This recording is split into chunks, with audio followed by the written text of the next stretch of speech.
Hello you guys, and welcome back to another YouTube video on my channel. I know you guys are not used to seeing this kind of perspective in my YouTube videos. I know my last video, how to tie a fishing knot, was like this, but this is a different video than that. This is teaching you guys how to rig all different types of soft plastics, and not only that, I'm going to be going over my go-to soft plastics in different situations. So first, right off the bat, we have a Senko. Now, Gary Yamamoto or Bass Pro Shops tournament series are my favorite go-to Senkos. Gary Yamamoto makes some great baits. This is his 5-inch Senko, white. And I like pairing this with a 3/0 offset hook. And basically, it's really super easy to rig this. So there's two sides of a Senko. There's this flatter side and there's this pointier side where it gets thinner. So you want to take the flatter side and you want to put it on the hook.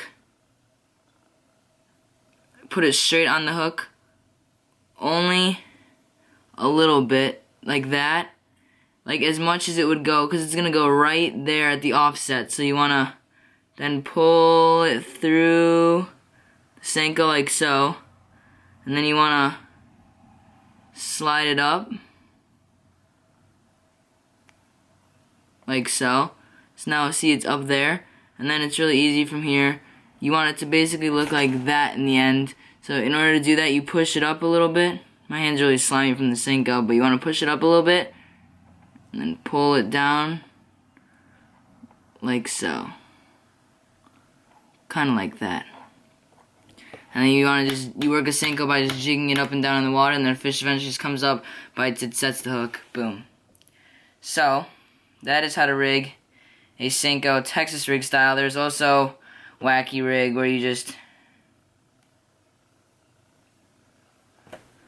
rig it like that. We are still going to be using this 3/0 offset hook, which is basically my go-to for all types of soft plastics. So, if you couldn't tell, I really like using white. We have some white Rage Craws here, some white Rage Menaces, some white Pearl Zoom Craws, and we have some Bass Pro Shops Tournament Series White Pearl River Bugs. So these are basically, they're all crawfish imitation. They're all going to be rigged the exact same. So I'm just going to be choosing this Bass Pro Shops Tournament Series River Bug. These are pretty small. You could probably use a smaller hook. I'm just going to still be using 3/0. Yeah, you should probably use a smaller hook than this. But it's basically the same way with a Senko. So it's the same way as a Senko. So you put it on a little bit, like so. There we go. And then you want to just push it through, just like a Senko. So it'll end up looking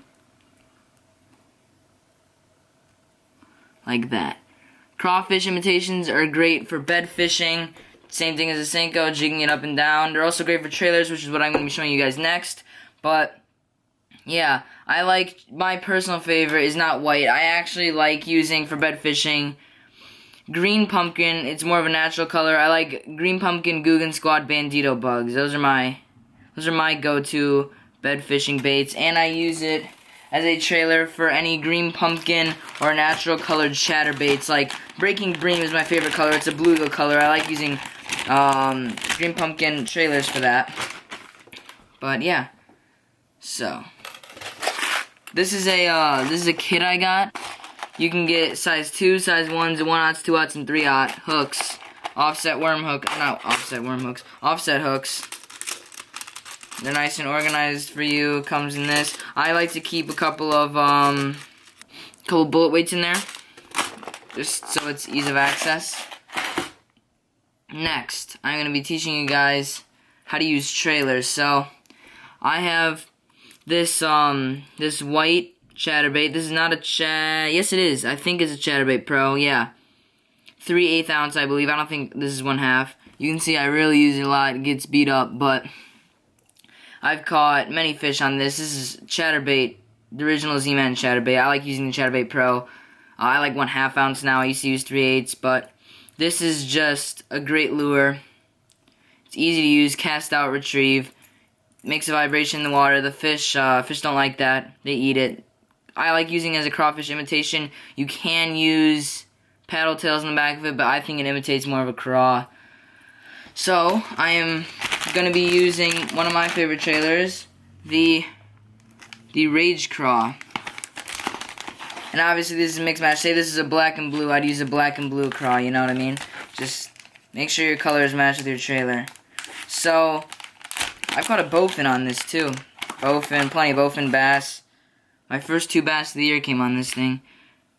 Alright, here's my Rage Craw. This is a little different. You do not rig it like a Texas rig. Here, you just take the hook like so. You put it on, almost like you were going to. Usually you would stop right here and then rig it like a Texas rig like I showed you guys before. But you keep going. Keep going for this. And just follow the curve of the hook. See how it follows the curve of the hook? And then eventually when you think it's good enough, which is almost near the head of the crawfish, you pull this through. Pull it through. And then you put it like that. And see, this is like a little trailer keeper on there so it doesn't fall off. Just push it up there.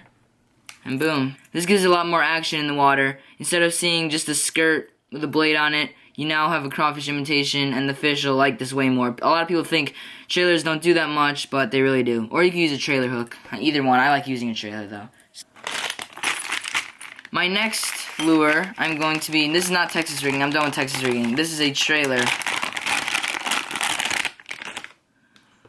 A white spinnerbait. I like using not crawfish imitations. They imitate more of a shad, depending on the color, or just a bait fish. So this is a little oversized for this size bait, but it's the same exact way that you would rig previously with Chatterbait.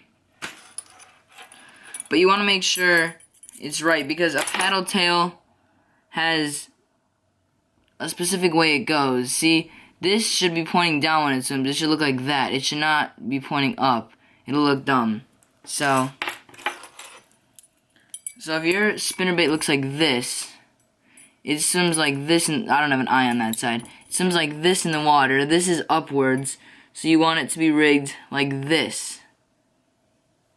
You want it to look like that. So, in order to do that, you actually want to flip it around so that the tail is pointing down. Put it on the hook. Just like before. This is going to look a little weird because it's actually very oversized for this. Just like before, follow the curve of the hook. Pull it through. Put it on there.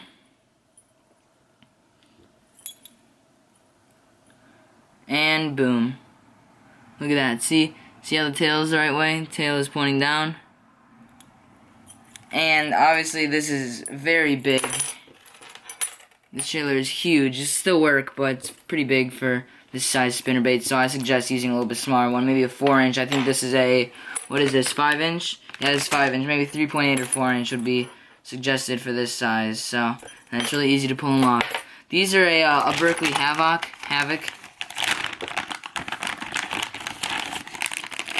And now, you can also use these just by themselves on a hook.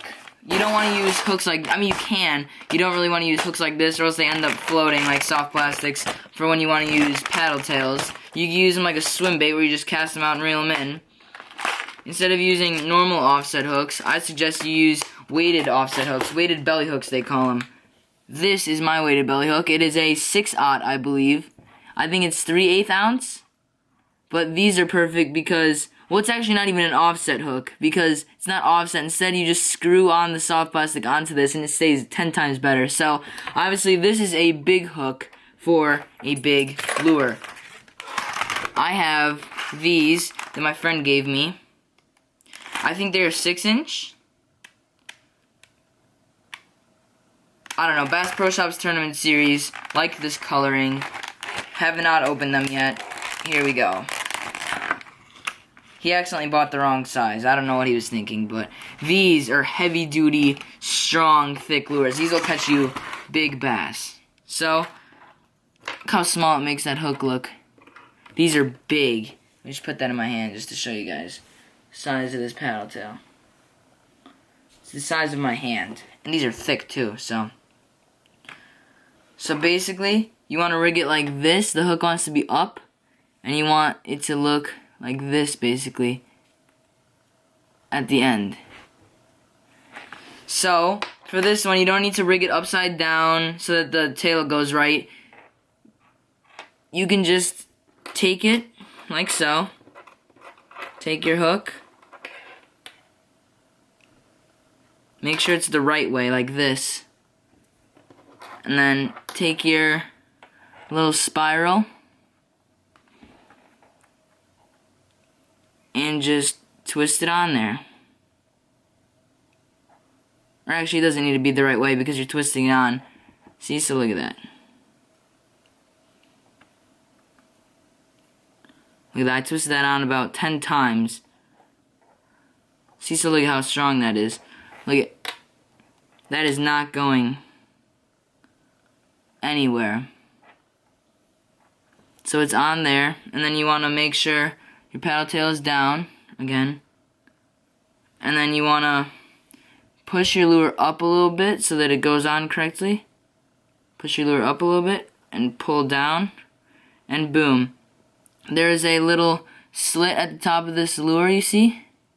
Right there, you want your hook to go right in between that. So this is a very big paddle tail. My hand next to it.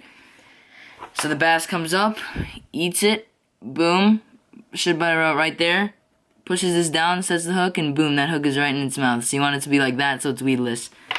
And, yeah, that's it for this video, guys. Thank you guys so much for watching. I hope you guys enjoyed. I hope you guys learned something. And that's all for this video. Peace out, guys.